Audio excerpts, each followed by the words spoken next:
we are seeing bodies recovered all over, up and down. So as we make our way east to west, we have the entire pretty much span of operations. We broke it down into grids so we can recover those bodies. So yes, it is a full operation. Please bear in mind these numbers will continue to change. As I'm walking in the door, I'm getting texts.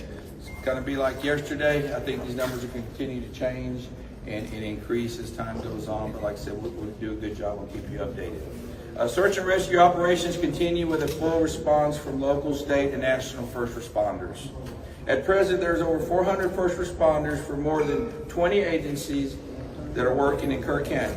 We have more than a dozen canine working in and near the river. More than 100 air, water, and ground vehicles are in the field right now working on this search and rescue.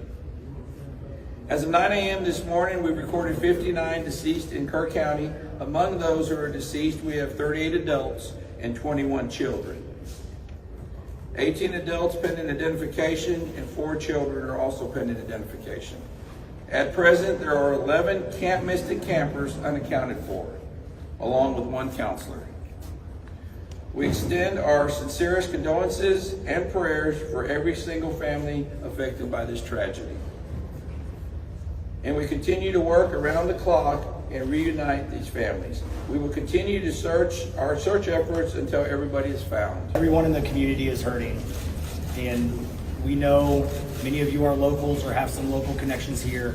So please keep everybody in your thoughts as we continue to navigate this very challenging time for our community. Search operations continue. Starting about 0600 this morning, we started putting boots on the ground. We have increased our number of personnel that are navigating the really challenging shores along the bank line, but we are continuing to make progress from west to east as we continue operations. What we really need from y'all is to really help us get the word out. We know that people want to volunteer, but what we're starting to see personal drones that are flying. With these personal drones that are flying, that is a danger to aircraft, which risk then further operations. So if you could, please pass the communication along that we need to keep these personal drones out of the sky. We have drones and assets flying. We want to continue to do that. Again, thank you for being here. You know, I'm old enough to remember Fred Rogers. And he one time said, during a crisis, look for the helpers. You will always find people who are helping. In Kerville, those helpers are city staff, county personnel, state agencies, and federal agencies.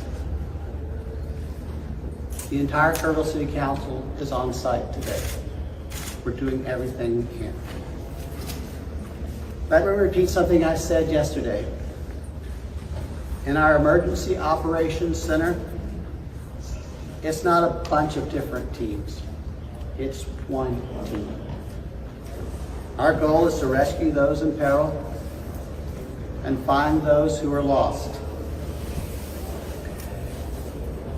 If you are interested in donating to help those families who've been affected, you can visit the Community Foundation of the Texas Hill Country. They've set up a portal for donations. I understand our community, our state, and the world have been responding. Thank you. Who are very concerned not only for themselves but also for employees about how are they going to pay their mortgage, how are they going to pay their electricity. They've been having people reach out to them about their bills, and they're terrified that in the middle of all this they're going to get cut off or evicted. We are working through everything right now. Currently our biggest focus is to making sure that we get families reunited with their loved ones. And so we are not going to stop until we are able to get those families reunited. This is a question for both you and the sheriff. There appears to be a massive operation now in Center Point. Is that where we're seeing bodies recovered at this moment? We are seeing bodies recovered all over, up and down. So as we make our way east to west, we have the entire pretty much span of operations. We broke it down into grids so we can recover those bodies. So yes, it is a full operation. One of the questions that still hasn't been answered 3 days into this is, despite TEM's warning on July 2nd, July 3rd, that something like this could have happened, that the threat existed, why that information didn't get down to camps and why they weren't evacuated. Can you answer that now? That is a great question, but again, we want to make sure that we continue to focus. We still have 11 missing children that we want to get reunited with our families. Until we can get reunited with our families, we are not going to stop until we do.